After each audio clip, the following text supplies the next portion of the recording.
Bienvenue au bulletin, mesdames et messieurs. Équité vise à favoriser la réussite scolaire chez les élèves du secondaire qui ont un emploi rémunéré pendant leurs études et également à sensibiliser la communauté d'affaires aux enjeux de la conciliation travail-études.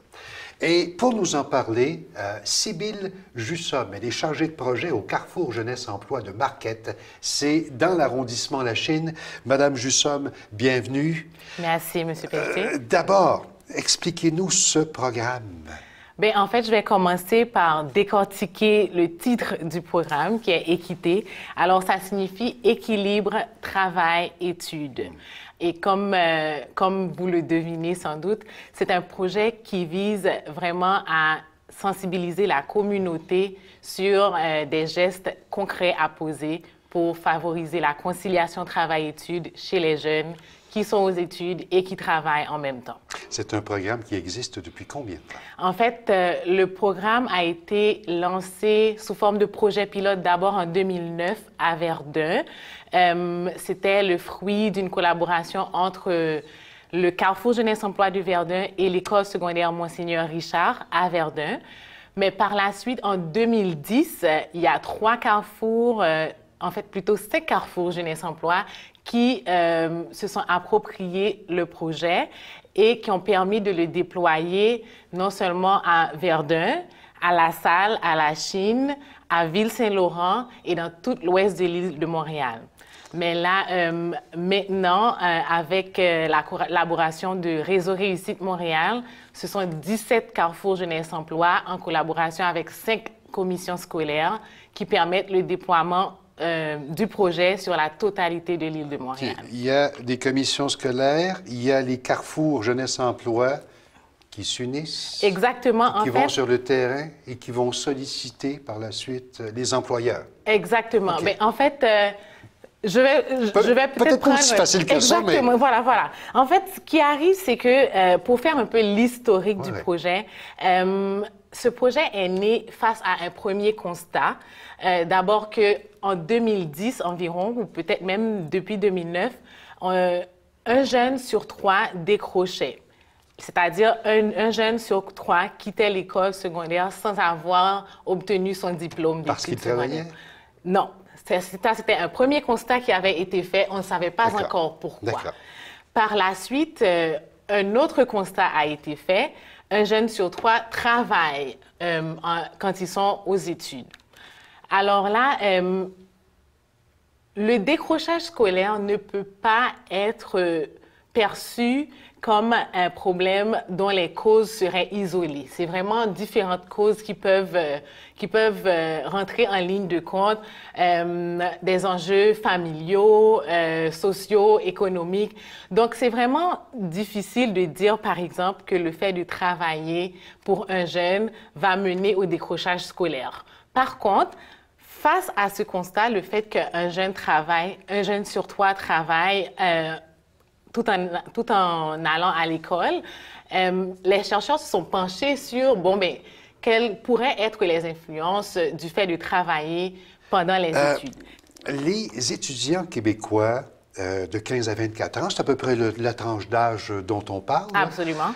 Détiennent le record canadien du plus grand nombre d'heures de travail rémunérées par semaine. On parle de 14,7 heures par semaine. Oui. Y a-t-il un nombre d'heures maximal à respecter pour ne pas nuire aux études? En fait, le projet Équité encourage les employeurs à ne pas exiger plus de 20 heures de travail par semaine pour les jeunes. Alors, je pèse mes mots, comme vous pouvez le constater, c'est parce que il va souvent y avoir de variantes, parce que ça dépend souvent du contexte et ça dépend d'un étudiant à l'autre des fois. Mais par contre, les études ont montré que lorsque le seuil de 20 heures par semaine est dépassé, le fait de travailler peut être problématique pour les jeunes. Pourquoi? Parce qu'il faut tenir compte du fait que les jeunes, ils doivent non seulement aller à l'école, ils doivent consacrer un certain nombre de temps à leurs études après l'école. Donc, quand en plus ils travaillent, ils ont des activités sociales. Des fois, ils participent à des sports ou d'autres activités parascolaires. Donc, tout ça fait que il faut à un moment mettre certaines balises par rapport au nombre d'heures. Donc, effectivement, le seuil à ne pas dépasser, généralement, c'est 20 heures par semaine. C'est sûr que pour un jeune en particulier, même 20 heures, ça peut être trop. Tandis qu'un autre, ça va bien aller. Il peut même aller jusqu'à 22 heures. Mais 20 heures en moyenne, c'est ce qui est recommandé. Comme on parle de conciliation travail-études, ce sera par la suite un arrangement entre l'employeur et son employé étudiant. Exactement. Chacun va mettre un peu d'eau dans son vin absolument, pour en arriver à un bon compromis. C'est ça. Okay. Et en fait, là où le projet Équité rentre en ligne de compte, c'est que les jeunes, surtout ceux qui sont au secondaire, parce que ça va être les premiers que nous sensibilisons, que nous ciblons. En fait, ces jeunes, souvent, ils sont à leur première expérience d'emploi. Donc, ils ne savent pas forcément comment négocier avec un employeur. Ils vont avoir, pour certains, une crainte de perdre leur emploi, par exemple, s'ils demanderaient une réduction de leurs heures. Donc, ils ne sauront pas toujours comment aborder la question avec les employeurs. C'est là que nous intervenons. Et ce que nous faisons, c'est que nous approchons ces employeurs-là pour les sensibiliser à la réalité de ces jeunes, aux enjeux que peuvent représenter la conciliation travail-études et aux différentes manières par lesquelles ces employeurs-là peuvent jouer leur partition finalement dans la conciliation et la réussite éducative. Madame Jusson, quels sont les secteurs pour lesquels travaillent ces jeunes? Bien, ça va être des secteurs pas mal variés, mais on va parler surtout du commerce de détail, donc les magasins, pharmacies, la restauration, beaucoup. La restauration tient une place assez importante. L'hôtellerie, un peu moins, mais on retrouve quand même l'hôtellerie, mais ça va être ces grands axes-là. Oui, absolument. Combien d'entreprises participent à ce projet? En fait, sur l'île de Montréal, on a déjà sensibilisé plus de 900 entreprises à ce projet-là. Donc, ces entreprises-là, elles ont été approchées, elles ont été sensibilisées. Et même de ces 900-là, elles ont reçu la certification équité qui, en fait, souligne leurs efforts, finalement, à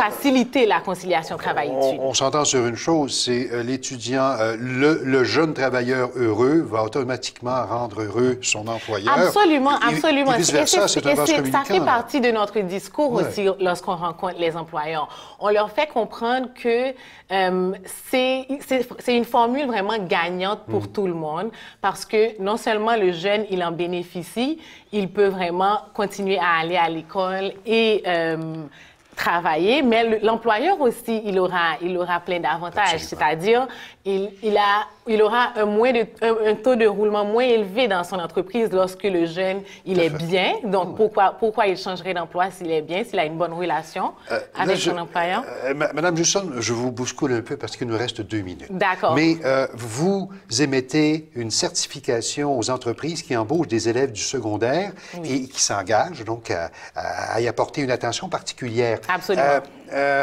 Comment les employeurs, vite, là, facilitent-ils cette conciliation au travail?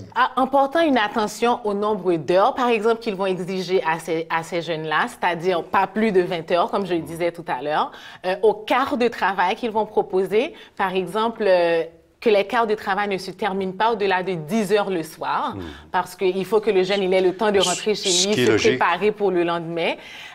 Aux périodes d'examen, qui sont les périodes les plus occupées pour les jeunes et peut-être même les plus tendues pour ces jeunes-là. Donc, essayer d'être le plus flexible par rapport à ces jeunes. Une petite dernière pour la route. Oui. Dans le cadre des journées de la persévérance scolaire, vous avez décerné la plaque honorifique Entreprise exceptionnelle équité. Qui est l'entreprise récipiendaire et qu'est-ce qui l'a démarqué des autres? En fait, je tiens à souligner qu'on a retenu une entreprise qui est la clinique chiropratique AC. C'est une clinique chiropratique à La Salle du docteur Sylvain Fafard. En fait, il y a 7 finalistes qui avaient été retenus et je tiens à le souligner parce que ces 7 finalistes ont apporté quelque chose de concret sur la table, ont su se démarquer par rapport à ce qu'ils offrent aux jeunes et à comment ils facilitent leur conciliation travail-études. Donc, si vous permettez, je voudrais au moins pouvoir citer vite fait ces entreprises-là. Donc, il y a le Centre de l'Auto Beaumont qui est à Ville-Mont-Royal. Il y a la Pharmaprix Normand Picard à la Chine. Il y a la pharmacie Jean Coutu Noah Fadlala à Pierrefonds. Il y a le Tigre Géant à Ville-Saint-Laurent et il y a le Taz à Villeray-Saint-Michel-Parc-Extension. Qui était en nomination cette remise. Les 7 étaient en nomination. Et vite fait, je peux vous dire que la clinique chiropratique, elle s'est vraiment démarquée non seulement parce qu'elle a su être sensible à la réalité de ses étudiants, ces étudiants travailleurs, mais aussi c'est une clinique qui est très sensible aux enjeux d'absentéisme des jeunes, donc essaie de les accommoder pour leur rendez-vous à la clinique, essaie de même d'offrir des services dans les écoles pour éviter que les jeunes aient à se déplacer pendant leurs cours et donc à manquer des cours, par exemple. Donc, c'est une clinique qui s'est vraiment impliquée d'une façon exceptionnelle. On aurait pu prendre rendez-vous pour une entrevue d'à peu près 30 minutes et on en aurait eu encore à dire. Absolument, oui. Sybille Jussomme, merci beaucoup. Merci à vous, M. Pelletier. Merci.